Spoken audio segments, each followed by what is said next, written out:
Bonjour à tous, quatrième vidéo du cours de troisième d'histoire-géographie. J'espère que vous avez bien fait les exercices demandés. J'ai déposé aussi un mail sur École Directe. Si vous avez l'occasion de le voir, ce serait pas mal. Si vous ne l'avez pas vu à temps, c'est pas grave.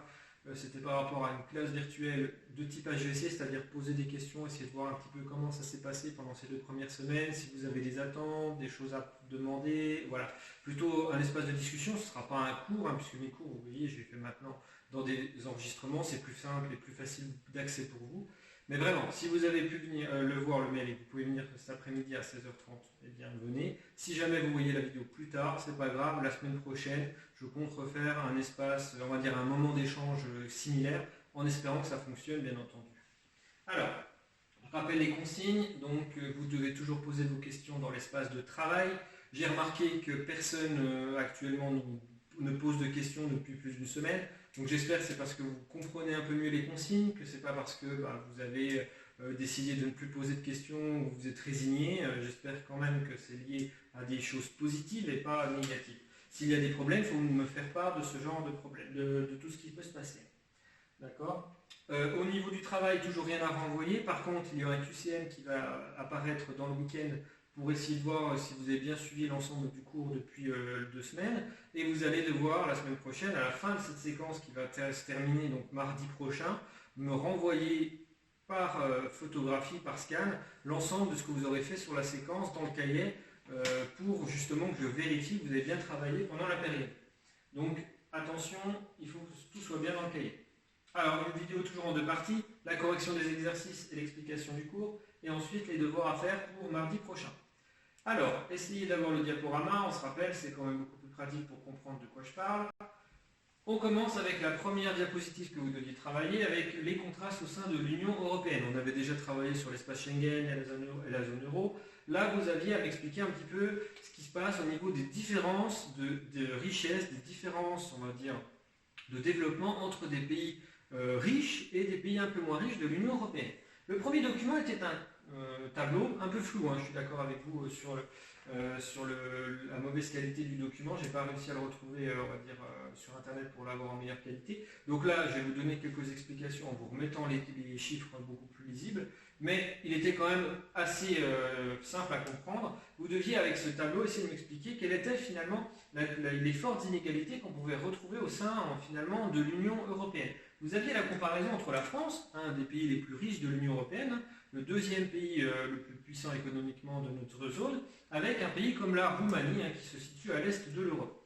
Alors, avec ce tableau, on se rendait compte déjà premièrement qu'il y avait une grosse différence au niveau du PIB par habitant.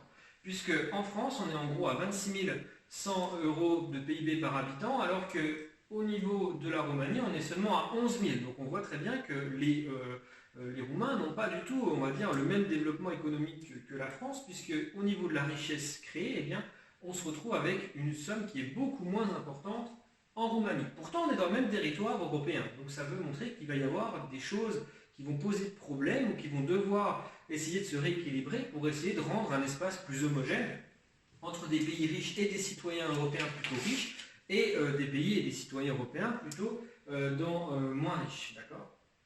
Alors, un deuxième indicateur, il y en avait plein qu'on pouvait donner, moi j'en ai choisi 3, les personnes qui vivent sous le seuil de pauvreté.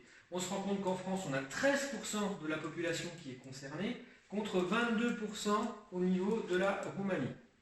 Alors, le chiffre du seuil de la pauvreté, c'est un chiffre qui permet de savoir si on est au-dessus ou en dessous, et c'est quelque chose que vous avez dû normalement voir en 5e. Il faut savoir qu'il n'est pas le même entre les 2 pays non plus, puisque comme on est dans 2 pays avec 2 économies différentes et donc 2 pouvoirs d'achat différents, on ne va pas utiliser le même chiffre pour savoir si on est pauvre ou si on est riche. Je donne un exemple, la France, pour savoir si on est en dessous du seuil de pauvreté, il faut donc gagner moins de 1 000 € du coup par mois, et donc si on a des revenus inférieurs à 1 000 € par mois par personne, eh bien on est considéré comme étant sous ce seuil de pauvreté. Cela prend en compte donc les frais de nourriture, les frais de logement et tout ce qu'on va avoir aussi en frais importants qui vont prendre une partie de cette somme et qui vont permettre de savoir si oui ou non on est dans une situation de difficulté financière. Si on regarde par exemple dans certains pays d'Afrique, on va utiliser le seuil de l'extrême pauvreté souvent, et donc là on est sur de l'ordre du 1 ou 2 $ par mois, d'accord? Non, par jour. Donc ça veut dire 200 € par mois. On n'est plus du tout dans les mêmes valeurs, d'accord? 200 € par mois contre 1000 € par mois. Pourtant, dans les deux cas, qu'on soit en France ou qu'on soit dans ce pays d'Afrique, eh bien, on est dans une situation difficile parce qu'on ne fait pas la même chose avec la même somme. C'est logique. Donc là, au niveau de la Roumanie, on se rend compte quand même qu'il y a 22% des habitants de ce pays qui se retrouvent sous le seuil de pauvreté de Roumanie. Ce qui montre bien qu'on a plus de gens en difficulté en quantité et surtout, on va dire en proportion plutôt, en Roumanie par rapport à la France. Même si on doit remarquer quand même 13% de la population française, c'est pas rien. Ça ne veut pas dire que du coup, ils n'existent pas, ces gens-là. Au contraire, ça montre qu'on a beau être dans un pays assez développé, qui fait partie donc, du G7, donc un des 7 plus grandes puissances économiques mondiales, eh bien on a encore des gens qui vivent quand même dans des situations assez compliquées. Alors, on a également le troisième chiffre que je trouvais intéressant, c'est les dépenses de la protection sociale. Alors, qui correspond à 31% du PIB global français contre 14% du PIB en Roumanie. Alors, qu'est-ce que sont les dépenses de protection sociale? Tout simplement, c'est les dépenses qui vont être liées à l'assurance maladie, à l'hôpital, ça va être des choses qui sont liées aux retraites. Donc, en gros, tout ce qui va permettre d'essayer de donner un certain service public social aux habitants du pays. Donc, on est un pays en France qui dépense beaucoup pour finalement la protection sociale. On est un des pays qui a la plus grande protection sociale du monde, même si elle a tendance à se réduire suite à la rigueur qu'on veut essayer de mettre en place au niveau de la politique économique du pays. On est encore dans un pays où les charges sociales sont importantes, surtout au niveau des salaires, au niveau des impôts, et forcément derrière ça se répercute puisqu'on a une redistribution qui est donc plus importante en France par rapport en Roumanie. Ce qui veut dire forcément qu'on est normalement dans une situation où notre service public doit être de meilleure qualité, ou en tout cas les services de protection sociale sont censés être de meilleure qualité qu'en Roumanie. Donc on a vraiment un déséquilibre, on a des citoyens européens, roumains ou des citoyens européens français qui n'ont pas accès aux mêmes choses en fonction du pays où ils vivent. Ce qui peut poser des problèmes vu qu'on est censé essayer d'avoir une politique commune autant au niveau économique qu'au niveau social, puisqu'on essaie justement d'harmoniser les droits et d'harmoniser les accès finalement au développement entre les pays européens. Donc on a deux pays différents avec deux, on va dire mondes différents qui doivent pourtant essayer de coexister et de trouver un terrain d'entente. Dans certains domaines, ça va être compliqué vu les situations extrêmes que l'on est en train de voir. Alors, vous aviez également ensuite un document 2 qui est un document illustratif, puisque vous aviez le logo qui vous le montrait, je ne l'ai pas remis sur cette diapositive, mais donc il ne fallait pas le travailler en soi, il fallait juste le regarder et vous montrer un peu les objectifs du FEDER en France, en sachant que le FEDER c'est un fonds de développement européen et donc ça veut dire que c'est quelque chose qu'on va retrouver dans tous les pays de l'Union européenne à plus ou moins grande importance. Alors, en ce qui concerne justement ce FEDER, je vous fais un petit récit pour vous expliquer comment il se présente. Vous aviez donc sur la première partie du document une explication de ce qu'est le FEDER. Donc c'est tout simplement un fonds qui est destiné à essayer d'améliorer finalement les conditions on va dire, d'accès à certains services dans des régions difficiles. Donc on va avoir des financements de routes, des financements de ponts, des financements de services de réseau, on va avoir des choses qui vont être mises ou des aides à des entreprises qui vont permettre à une région qui est peut-être un peu moins favorisée que les autres, eh bien de rattraper son retard et de compenser finalement un handicap par rapport à des régions plus développées comme par exemple l'Île-de-France ou la Rhénanie ou par exemple l'Italie du Nord. Alors en France, ça correspond à 9,5 milliards d'euros par exemple. Ce n'est pas un des pays qui reçoit le plus, on a des pays qui reçoivent beaucoup plus. Je vous ai parlé dans la précédente vidéo par exemple de la Grèce. En Grèce, forcément, les fonds sont beaucoup plus importants vu la situation de ce pays. Alors, on avait aussi les différentes thématiques, je ne vais pas revenir dessus trop longtemps. On essaie d'améliorer finalement le développement technologique, l'innovation. C'est vraiment le développement économique qui est le facteur numéro 1. On veut faire en sorte que partout dans le territoire, il y ait de l'emploi, il y ait de la création de richesses, il y ait finalement un développement économique. Donc on va favoriser au maximum ce qui va déjà augmenter l'attractivité économique d'un territoire. Derrière, ça peut aussi se manifester par exemple l'accès à des réseaux. On prend l'exemple de la Haute-Saône, on pourrait facilement avoir accès à de l'aide européenne pour justement nous améliorer les accès aux réseaux informatiques, puisqu'on est dans une région plutôt isolée sur ce plan-là. Il faut, en sachant qu'aujourd'hui, beaucoup de choses passent par ces réseaux, et que c'est un lien important pour justement essayer de décloisonner des régions isolées et de les, on va dire, de les recentrer dans notre économie mondialisée. Alors, bien entendu, renforcer les compétitivités des PME, donc des entreprises les plus fragiles, c'est-à-dire les entreprises qui sont avec de petits nombres d'employés, qui ont donc de moins gros budgets, de moins grosses ressources, comparé à des grandes entreprises qui peuvent plus facilement s'adapter à des situations difficiles au niveau de leur territoire. Alors, on a ici une explication qui montrait que finalement le FEDER, quand on regarde, ça peut être utilisé en ville, ça peut être utilisé dans les zones rurales. Donc bref, tous les territoires peuvent être éligibles dès le moment qu'ils ont justifié leur demande. Mais on a également deux choses beaucoup plus intéressantes. C'est les territoires qui présentent des handicaps naturels, c'est-à-dire soit qu'ils sont situés dans des zones montagneuses, soit ils sont donc dans des zones assez peu peuplées. Là, ce sont vraiment des régions qui sont beaucoup moins favorisées que les autres. Elles attirent moins les entreprises, elles attirent moins les investissements. Donc le FEDER est là pour dire, ok, vous n'êtes pas assez bien placé pour pouvoir avoir accès à des financements, on va dire, privés. Nous, en tant que financement public européen, on va essayer de vous aider. Donc on a également le cas, par exemple, des espaces ultramarins. Ça, je n'en parle pas plus parce que vous allez avoir une séquence sur le thème, les séquences des espaces ultramarins français, où on verra justement le rôle du FEDER par rapport à un projet dans un espace ultramarin. Alors, la définition du FEDER, j'aimerais que vous la notiez dans le cahier, puisque c'est à retenir. Donc le FEDER, c'est le Fonds européen de développement régional, c'est ce que je vous ai expliqué, le fonds distribuant des subventions à certaines régions appartenant aux pays membres de l'Union européenne, afin de permettre le développement de ces régions, tout simplement. C'est assez simple à retenir, assez simple à comprendre, pas trop de difficultés. Alors, on passe maintenant au document 3, les inégalités donc régionales en Union européenne. Vous aviez cette fois-ci une carte où vous aviez 3 questions. Premièrement, vous deviez me resituer les régions les plus riches de l'Union européenne et me donner le nom de cette zone.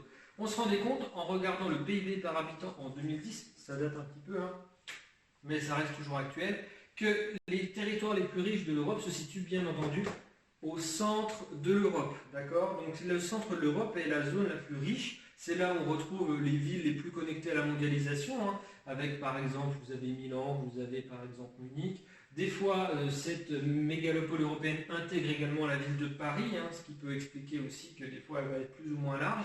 Dans tous les cas, on lui donne donc ce nom de mégalopole européenne.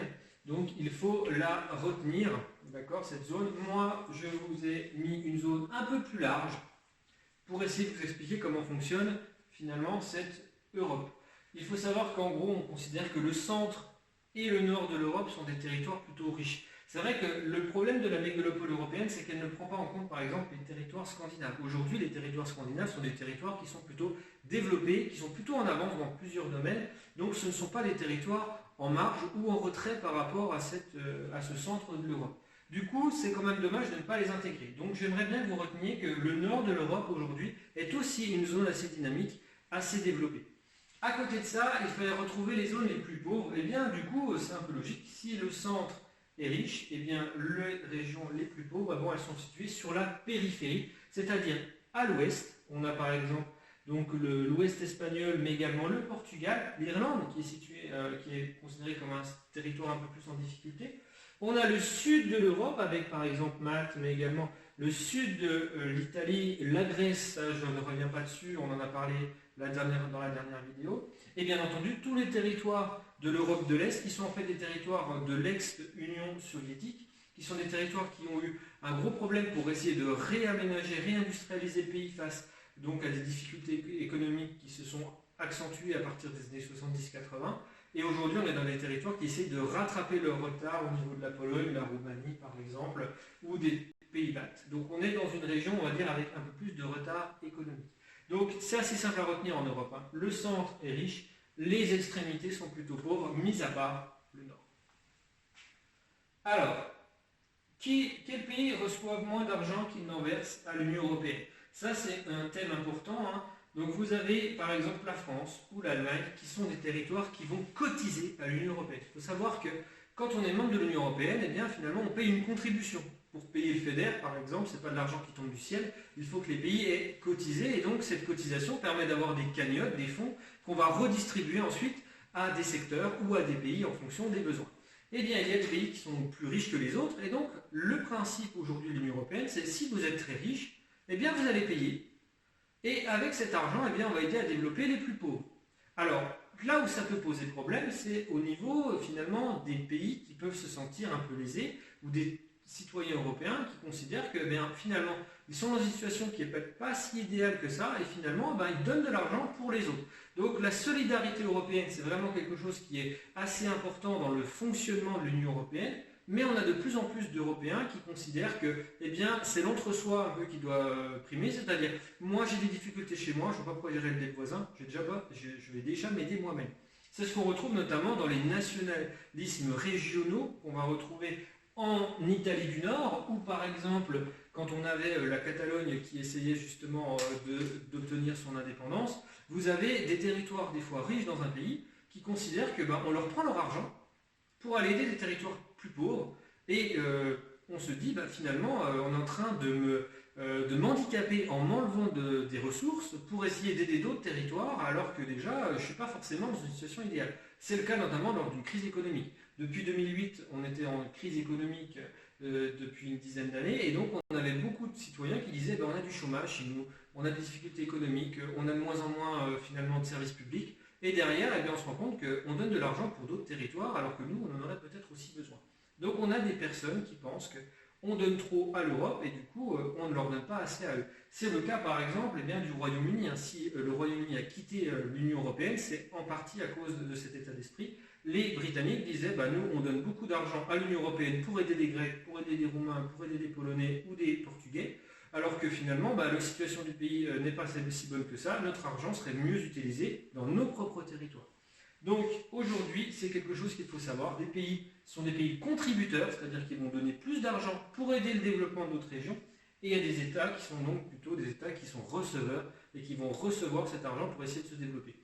Alors, je vous ai donné le point de vue de ceux qui sont plutôt hostiles à ce système, je vais vous donner aussi le point de vue de ceux qui sont pour, c'est-à-dire de dire que tout simplement, à un moment donné, quand on est dans une union comme celle-là, si on a des pays riches face avec des pays plus pauvres, ces pays plus pauvres ont plutôt tendance à vous tirer vers le bas, tandis que si vous arrivez à les développer, à les rendre aussi, ou en tout cas plus proches, on va dire, de votre niveau de développement que vous allez avoir des alliés, des partenaires qui seront très, on va dire, intéressants et qui vont donc renforcer votre propre situation personnelle. Donc l'objectif, c'est je t'aide pour que derrière toi, tu me sois plus profitable et que tu m'aides également en retour. Donc l'objectif collectif, c'est ça, même si aujourd'hui on a donc avec le mouvement eurosceptique plus de gens qui sont opposés à ce système. Pour la prochaine fois, donc travail à faire pour la prochaine fois, faire les exercices des 2 dernières diapositives du cours. Vous n'avez plus que 2 diapos. Une fois que ce sera terminé, vous aurez donc une trace écrite qui vous sera donnée lors de la prochaine vidéo. Et comme je vous l'ai dit, vous devrez me rendre après cette prochaine vidéo l'ensemble de ce que vous avez fait dans la séquence sur votre cahier en photographie, d'accord, sur l'école directe. Je mets également, comme je vous l'ai dit en début de vidéo, un QCM qui sera à regarder donc, et à compléter dans le week-end, en tout cas jusqu'à mardi, puisque les devoirs sont à faire pour mardi. Et donc, je vous mettrai cette vidéo le 31 mars. Merci de m'avoir écouté. Bon week-end et peut-être à tout à l'heure.